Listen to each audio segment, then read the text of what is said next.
Looking for work, writing that effective resume is a tougher job than looking for work. Tonight, we're on your side to give you a little advice. Libby Kirsch is live with a Montgomery County expert who can help you get on the road to recovery. Marcia, thank you. Tonight we're joined by Ann Stevens from the Department of Job and Family Services. And Ann, no doubt about it, writing a winning resume is tough. So the question on a lot of people's minds are, how do you get your resume to the top of the pile? Well, approximately 80% of resumes, Libby, are run through a database that employers use. Employers are getting hundreds of resumes, and so what you want to do is use keywords that are going to get you to the first step, which is the Human Resources Department. You don't want that database spitting your resume out. So, man, a lot of times actual eyes aren't even going to be looking at your resume. Wow. Well, how do you figure out what those magic words are? Well, those magic words, who knows what the employer is going to be putting in the database, but you can take an educated guess, for instance, and figure out from the employer's ad what are some of the keywords that you need to throw in for your resume to not get thrown out of the database and get the attention of the HR folks and hopefully get you called in for an interview.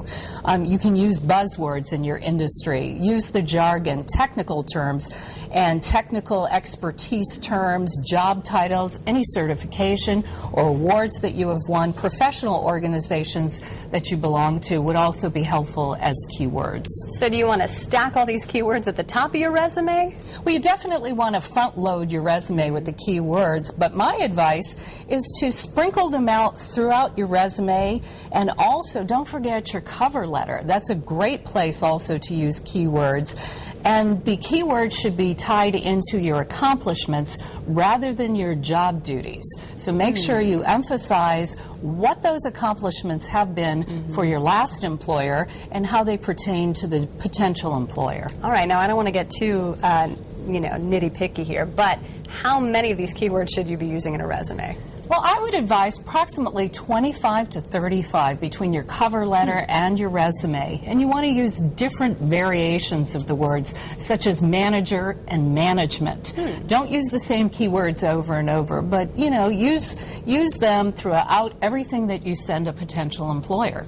All right, and Ann, it looks like you've brought visual aid with us today. Yes, there's a handy pocket guide that you can ask for from Montgomery County Job and Family Services. Okay. We have some available, and you can keep this with you as you do your resume and go on job interviews.